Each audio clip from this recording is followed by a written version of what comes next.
Bonjour à tous et aujourd'hui nouveau format, et nous allons parler des 3 actualités que vous avez trouvées les plus marquantes de l'année 2019, année qui vient de se terminer. Pour cela, je vais me baser sur des séries de sondages réalisés par des instituts professionnels.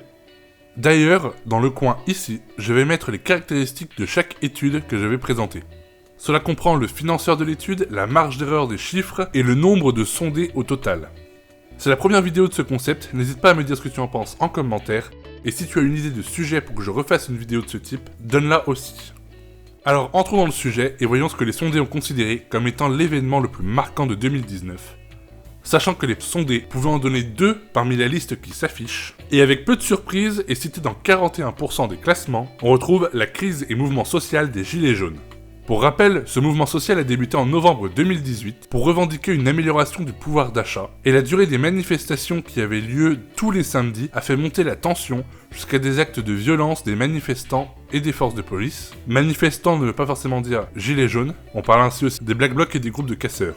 On déplore tout de même un bilan humain très lourd, avec 11 victimes, plus de 4000 blessés et près de 2000 condamnations. Mais je n'ai pas trouvé de chiffres sur le nombre de policiers condamnés ou de violences policières.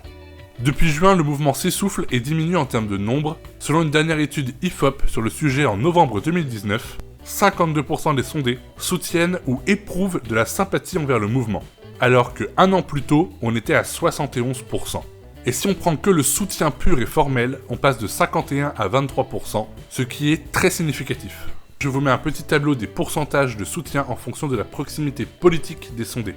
Cette proximité politique est souvent le facteur qui crée le plus de différence entre les avis, en sachant qu'on peut y retrouver dans l'étude d'autres facteurs comme l'âge ou le niveau d'études.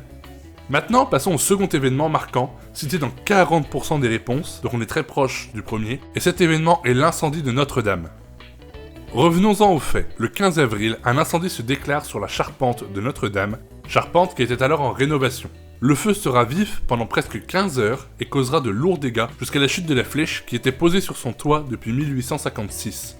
Suite à cela, beaucoup de dons seront effectués. Plus de 800 millions d'euros sont encaissés et une promesse qui atteignait plus de 920 millions d'euros.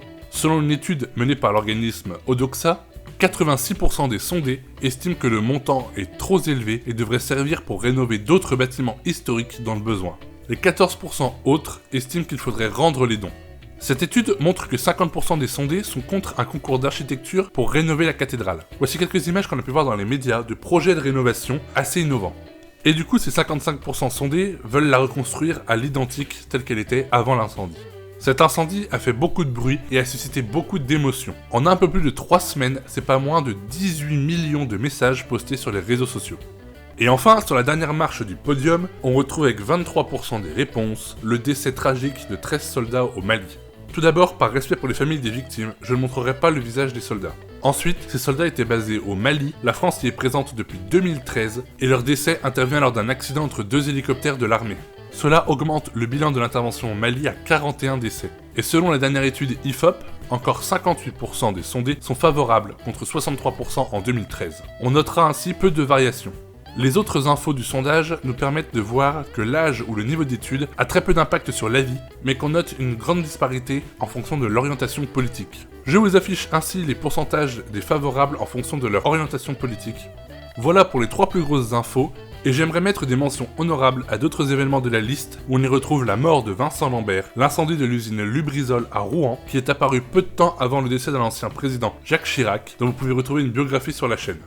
Suite à ces petites mentions, je vous dis à la semaine prochaine pour une nouvelle vidéo, n'hésite pas à liker, t'abonner, partager si ça t'a plu, et moi je te dis à bientôt.